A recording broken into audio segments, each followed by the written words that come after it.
we can't go to the bank to get loans if we've already got so many loans. And in a governmental situation, governments can raise taxes.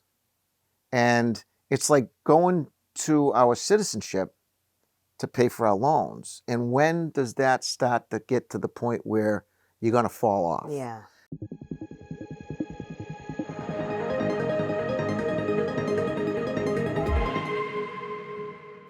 Hi, my name is Michelle La Poetica Richardson, and right here today I have with me someone that's running unopposed for Ward 5. And you are? My name's Dave Gamache. Hi. How you doing? Wonderful, wonderful to have you here. Thank you for being here today. I look forward to it. Now, I know that you're literally part of the stonework and woodwork in Ward 5. Yes. But maybe there's a possibility that somebody in Ward 5 doesn't know who Dave Gamache is. So can you tell us who you are? Yes. First of all, my name's Dave Gamache. I've been a Ward 5 councillor since I served from 1990 to 2013 for 24 years. I then stepped down. I had had a new grandchild and a little health scare. I'm okay now. And in 2021, I was getting ready to retire, and I decided that I wanted to get back into it. And I ran. I won the seat back, and I'm unopposed this time. And I've always said that I think people, there's two ways of looking at it. People are either happy that you're there and you're doing a good job, or nobody wants the seat. So I'm hoping that people think that I'm, doing a good job, and I believe I am. Okay, so on that note, tell me of one of your proudest moments as a counselor. Well, there's multiple proud moments. Okay. Constituent services is very important to me. Mm-hmm. I always call back the constituents. I don't tell them what they want to hear. I tell them the truth. Good. Whether or not they want to hear it is another question. And I preface it by saying, I can tell you what you want to hear, or I can tell you the truth. And I think they always respect me for that. Yeah. And the constituent services is something that every city council should be proud of, and I'm proud of that. We just continue to try to move things forward. There's a lot of issues in the ward. Most ward councilors deal with the basics, water breaks, street surfacing, sidewalks, and we try to do what we can do. Money's tight. It's hard to do it. And Ward 5 is such a diversified ward. I have Route 1. I have mobile home parks. I have some of the largest condominium complexes in the city. And I have $1 million homes. And it's just trying to, when people say that the tax rate's going up $50, well, that's the citywide. When they say $50, West Peabody, Ward 5 and Ward 6 predominantly, because we've got the higher priced homes, are more like 200, 300, or 400. Yeah. So we have to try to watch that. And I'm very interested in bringing good, productive businesses to the city. I'm a proponent, and I wish that the city council would join me and become an advocate to embrace senior housing. That is one of my priorities that I had mentioned in the last campaign, and I continue to mention. 40Bs are killing us. The 40Bs have children involved, and our schools can't handle more children. So what we've done is my philosophy is, if you bring in a senior complex, whether it be condominiums or apartments or some type of care, where you assisted living. Mm-hmm. Those are the types of projects that we should be embracing, and we should say, please come to Peabody. It has nothing, no children, so the schools don't get impacted. And that's the biggest difference between 40Bs and 200-unit condominium, 200-unit apartment complexes, mm-hmm. which I'm another advocate for ownership, condominiums versus apartments. You mm-hmm. take more pride in ownership. Yes, and more responsibility. Yes, and it makes it a better area. It doesn't get run down or anything like that. Not that some of these complexes are run down, but home ownership is very important, and I can't stress enough that we have an aging society. We don't necessarily have new areas of growth within the senior community, and as we all age, and I'm getting there myself, I'm retired. Um, you need to become a community within your age group. Mhm. And I think that those types of things, you know, the Terigian Center, the senior center downtown is busting at the seams with elderly. They go down there, they have a great time.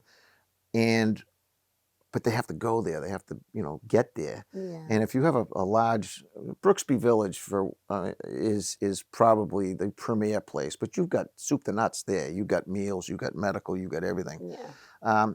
And that can be expensive. I don't know exactly what the prices are, but we try to, I want to make communities for the elderly so that they can embrace each other, relate to each other, tell the history of where they're from, and be a diversified crowd.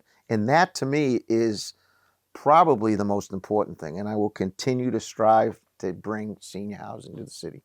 When I was young, I grew up in Peabody. Yeah. So I moved to Peabody a couple of years before you went into office for the first time. Oh, late 80s. Yes. So I came in right at the cusp when the junior high here, the senior high was switched over to West Peabody. Okay, yeah. I think it was the Kennedy before. The Kennedy was a junior high. Which one was this one on Central Street? That was the Sieglitz. Okay. Oh, yeah. So I remember I was my generation, we were the ones that packed books that got transferred from one building to the other. Yeah. We made sure that the names were crossed off with black markers. Like that was part of like the tasks that we did as kids. That was the greatest part of growing up. No, I know. You know, I went to the Carroll School and I still remember Mr. Manning. Oh, yeah. Mr. Manning was a legend. Mm-hmm. He was an absolute legend, a sweetheart of a guy. People don't remember he was missing a foot. Do you remember that? No. He was missing a foot. Really? Yeah. I didn't remember that. Yeah, it was a war. It was a war injury. Yeah. He was a veteran. Yeah. In the Carroll, and I can go back to the. I went to the Brown School.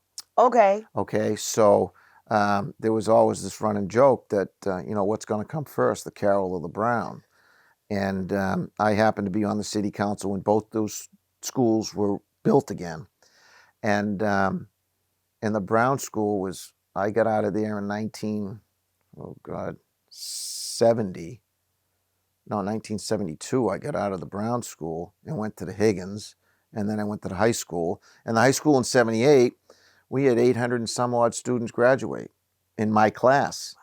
We only had 3 classes, the 10th, 11th, and 12th, and we had almost 2,600 students in that building. Crazy. But we need a new high school. Nobody's going to deny that. And we're moving forward on that. And I think that, you know, things are going to start to move quickly. Whether or not the funding, you know, we'll get state funding for we'll get partial state funding for the school, and the city's got to try to raise revenue and to pay for these things. Right. And that's a whole process in itself. The process is, in my philosophy, has always been that we can't go to the bank to get loans if we've already got so many loans. Right. And in a governmental situation, governments can raise taxes, and it's like going to our citizenship to pay for our loans. And when does that start to get to the point where you're going to fall off? Yeah. And you're going to drive people out.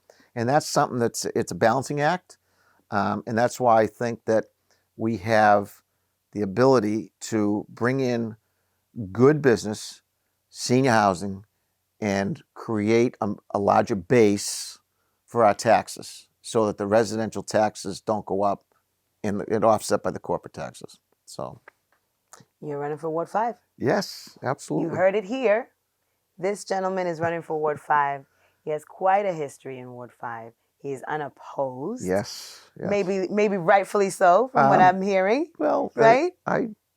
Again, it's either nobody wants the job or I'm doing a good job. So I tend to believe that I'm doing a good job. I'd rather say you're doing a good job. Well, thank you very much. Keep it positive always. Yeah. I hope that we meet again. I hope that we have many more conversations about the old Peabody, because I probably can throw some names at you that will jog your memory Oh, as well. I've been around all my life, 63 years in the city of Peabody. But I do want to mention one thing. You would ask me what was the biggest challenging vote that I took, and one of the votes that I'm most proud of.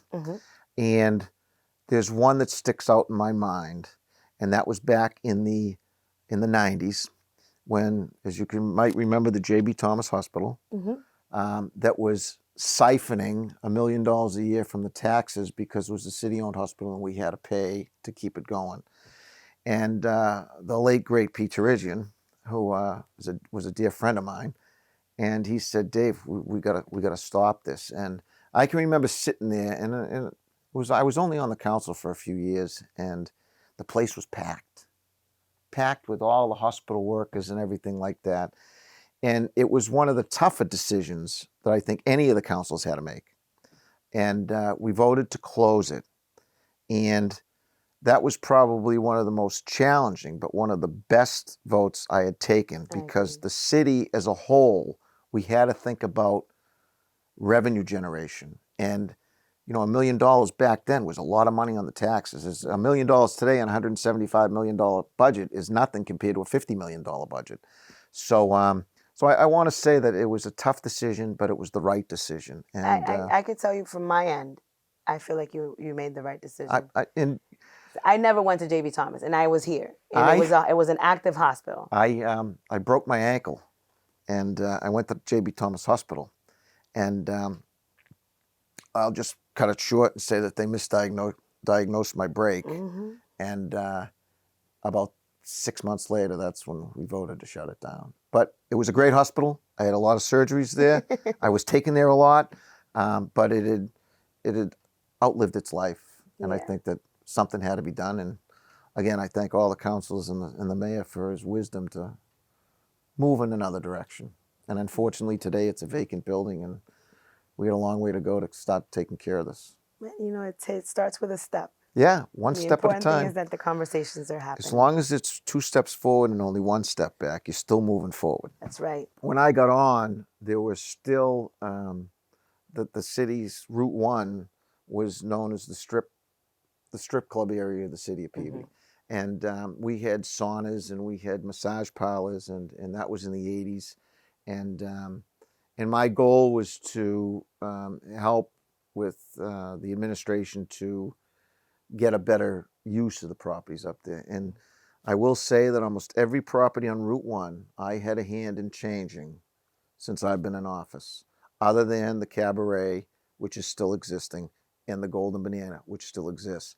But almost every other business on Route 1 was either special permitted during my time or had some moving forward. And I think that I put my stamp on Route 1, and I think we moved in the right direction. We still got work to do up there, but that to me is one of the most important things, is to make sure that our visibility, no matter how short it is, going from Danvers to Linfield, that they get to see a beautiful city and make sure that they understand that Peabody's moving in the right direction.